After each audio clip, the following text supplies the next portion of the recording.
detail. Yeah. I love that detail about how he runs into the grocery store clerk when he gets brought in for questioning, because when he goes to buy the cat food, there's lots of really great detail, just throughout the film, in general. But like, I love when he goes to get the cat food and he's like, got any Curry brand cat food? And he's like, well, why don't you just get some other shit? Like, none of it matters. It's all the same thing. And he's like, you don't have a cat, do you? And the guy's like, what do I need a cat for? I got a girl.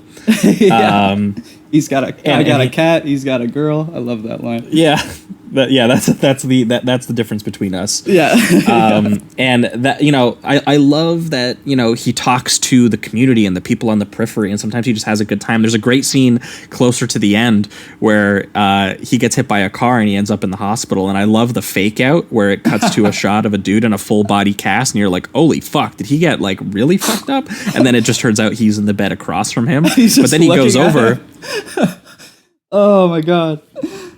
But then he walks over to the guy in the cast, and the guy tries to like get him to play the harmonica, and he's like, I can't play it. And then he just gives them the harmonica, and it's like the small character like situation detail that you feel like another movie just wouldn't have cared about. It would have just skipped this scene entirely. But it's so much about kind of how cheerful and optimistic in a way that he kind of is. How I don't necessarily know innocent, but like the lens with which he views the world is one of some more joyful and peaceful than it actually is, because he's going over to that and having a nice little moment with this guy.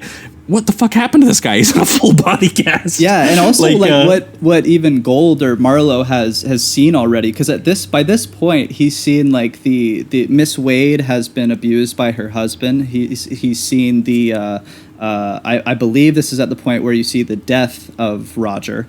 Which we'll also get to. And then you see the mob. Yeah, he's seen the mob boss destroy his wife's face, which we'll also get to. He's been told to get naked, which we'll also get to. It's like, it's just, he has seen so much at this point, and now he's looking at a dude in a full body cast, and he still has this kind of like chipper attitude about him, where he's going to take the harmonica and start using it down the hall and later on in the film. So yeah, he's just, you can't bring this guy down in a way.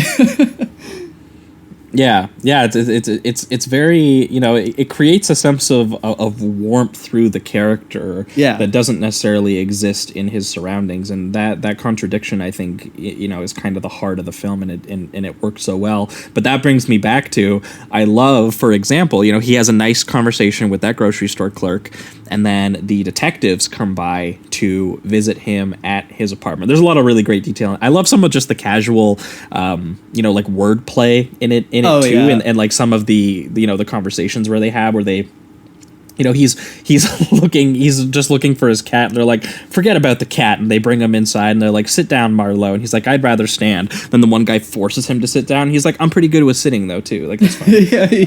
I also like the line where the cop pushes him into the other cop so that they have a reason to arrest him, because he's like assaulted the cops now, and they start giving him his Miranda rights, and he's just like, oh yeah, I have a lot of rights. It's just his like sarcastic attitude is fantastic. It keeps it constantly like lighthearted. Yeah, and he gets in trouble a couple times later in the film for acting too smart, for always making sort of like witty cracks at people who don't want him to do that. But when he gets taken in, because they're just like, they explain that, Terry, they think, has killed his wife Sylvia, and he's on the run for murder, and we think that you helped him get away, so we're going to bring you in, and we're going to interrogate you and keep you in prison for 3 days. When he arrives at the police station, he sees the grocery store clerk there, who is also being arrested, and he goes, the grocery store clerk goes, hey man, how's your cat? Remembering that he was there buying cat food, and he's just like, good, how's your girl? And the clerk says, good man, she just got busted at a protest.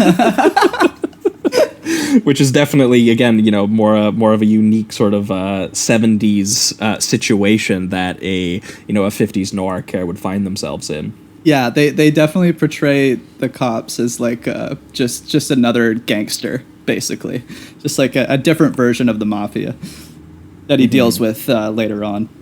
Well, yeah, and he spends 3 days with that like crazy dude in there who's like, someday all the pigs are going to be in here and the people are going to be out there, or something like that. Yeah. Or I think it's the reverse. I think he said all the pigs are going to be out there and all the people are going to be in here. Yeah. but yeah, then he gets involved with Eileen Wade, who is again sort of like the wife of a screenwriter in Hollywood, again played by Nina Van Pallant, who I think is very good in the film. And also, I was surprised to see I hadn't really like seen her in much else. I saw her in Orson Welles' like F for Fake, and that was like kind of it. I was like, damn, what happened? She's very good, and apparently Robert Altman kind of had to fight to get her in the film and everything like that too, because she wasn't particularly well known, and she also wasn't American. I'm pretty sure she's. I might be wrong. I'm pretty sure she's Danish. Oh, okay. Definitely did come off as just like that typical blonde American woman. So yeah, good job. Yeah, well, and I like too that she's very good at she would normally be kind of like the femme fatale kind of character. She would be in kind of the character who would be in the Barbara Stanwyck kind of role, someone who knows a little bit more than she's letting on that she knows. And there's a really like clever slip up that she does too, where she says, "I like what you did for my friend." Right. That's why she found his she hired him to find her husband. Right. And then he goes, "Wait, what do you mean, my friend?" Because he's like, how do you know Terry? How do you know Sylvia? How do you know these people? And like, it's just a subtle detail like that then Philip Marlowe picks up on, and he starts figuring out that there's more happening behind the scene. But again, just filled with awesome location detail. The house that they are in is Robert Altman's house, apparently.